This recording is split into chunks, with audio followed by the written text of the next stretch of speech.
Energy is needed to produce physical movement, maintain body temperature, and keep up with all the metabolic activities in the body.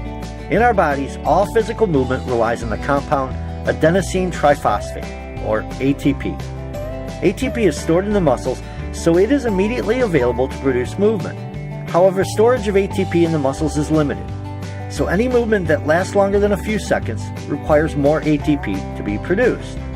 Our bodies have three systems that can produce ATP: the ATP-PCR system, the glycolytic system, or lactic acid system, and the oxidative system. The first two systems are anaerobic systems, meaning oxygen is not required to produce ATP, and the oxidative system is aerobic, because oxygen is needed for ATP production. The ATP-PCR system is based on movements lasting about 5 to 15 seconds, such as strength power movements like a golf swing, jumps, throwing, or racket serves.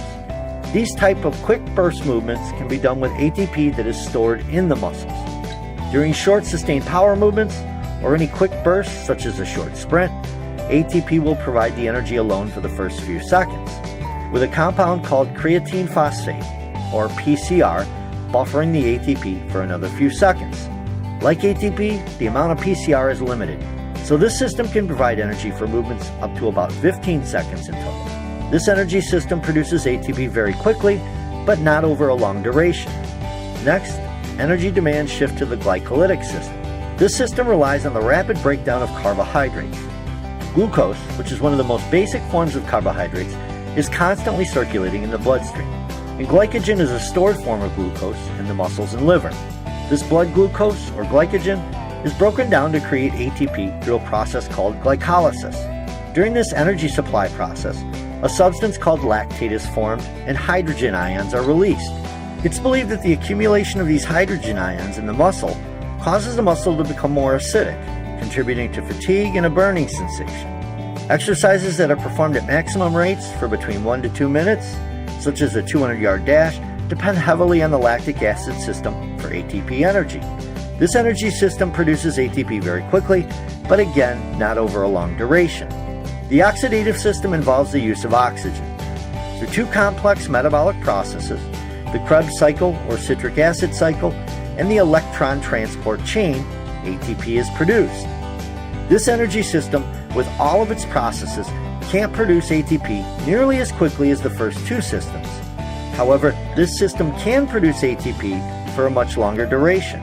This system can use carbs, fats, or if necessary, even protein. However, fats and proteins have to be broken down, so when the system uses them, the process becomes longer. This system is used for longer duration activities, such as a bike ride or long run.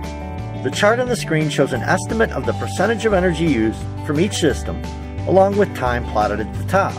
As you can see, the ATP-PCR system dominates at the beginning, then glycolysis becomes the dominant energy provider, and then energy really relies on the oxidative system. Here are two other charts. The one on the left shows an estimated rate of ATP production per second for each system. It also shows the rate for carbs and fats for the oxidative system. You can see how much more rapidly the ATP, PCR, and glycolysis systems are at ATP production. On the left is a chart showing the aerobic ATP production for trained and untrained people, showing the benefits of well-trained persons as they don't run out of energy easily. Each of these systems can be trained to be more productive. By changing your workout routines, doing explosive moves like box jumps, you can improve System 1. By doing circuit routines, going from one exercise to the next, with little to no rest in between and using lighter weights, you can train System 2. And by doing a 20 to 30 minute cardio session of low to moderate intensity, like walking, jogging, or biking, you can improve System 3. It's a good practice to train all three systems by altering your workout routines. The body is amazing, and it adapts very quickly. Changing up routines also provides mental stimulation, which helps overall health and can help people stay motivated to work out regularly. Remember this, folks. Treat your body as differently as possible, as often as possible.